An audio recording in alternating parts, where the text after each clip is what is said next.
La bronchiolite, c'est une maladie, une inflammation au niveau des bronches, infectieuse. Le plus souvent, c'est viral. Il y a plusieurs virus qui peuvent entraîner les bronchiolites, mais 50 à 80% des bronchiolites sont provoqués par le VRS, le virus respiratoire syncytial.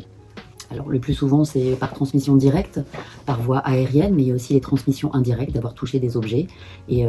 par les bisous, le contact, et être en milieu clos, confiné, dans une pièce où a été atteint des personnes qui ont toussé et transmis des particules de virus. Alors, le plus souvent, on a un bébé qui est enrhumé, donc comme les bébés respirent exclusivement par le nez, c'est très inconfortable pour eux parce qu'ils ne peuvent pas très bien s'alimenter. Et si cette infection atteint les bronchioles, donc on appelle ça une bronchiolite, ils peuvent tousser, avoir des difficultés respiratoires, siffler, avoir des tirages et des signes qui montrent qu'ils ont du mal à respirer.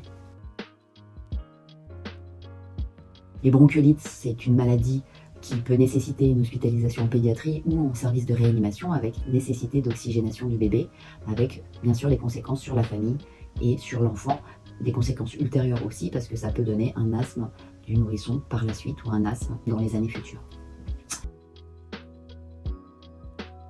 Pour éviter ce fardeau-là, il y a des mesures de prévention simples qu'on a connues avec le Covid, donc les gestes barrières, porter un masque si on est malade, se laver les mains,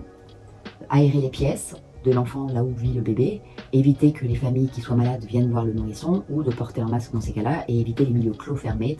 En prévention plus active, on a maintenant à notre disposition deux choses, soit que l'on vaccine nous-mêmes la femme enceinte et que ce soit elle qui fabrique ses anticorps, qu'elle passera à son bébé, ou en deuxième solution, et c'est au choix de la femme enceinte, c'est de proposer une immunothérapie, c'est pas une vaccination, c'est-à-dire on injecte des anticorps qui protégeront l'enfant, et on propose cette protection lors de périodes où le virus circule, c'est-à-dire de septembre à janvier-février, plus avec un pic en novembre-décembre. Avec toutes ces mesures-là, on espère pouvoir baisser le nombre de cas de bronchiolite et moins d'enfants atteints, hospitalisés pour le futur.